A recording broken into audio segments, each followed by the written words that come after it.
Sejumlah advokat melakukan diskusi di DPR membahas terkait organisasi masyarakat atau ormas hingga premanisme.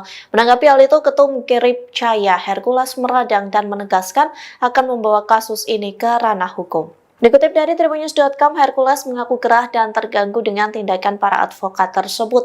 Ia menilai para rombongan pengacara itu tiba-tiba menyenggolnya. Bahkan aduan dari mereka ke Komisi 3 DPR membuat syok anak dan istrinya.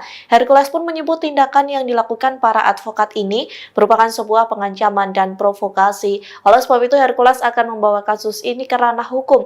Ia akan didampingi kuasa hukumnya Sunan Kalijaga dan Agustinus Nahak. Adapun alasan menempuh jalur hukum lantaran Hercules tidak ingin membawa-bawa cara preman untuk menyelesaikan masalah itu.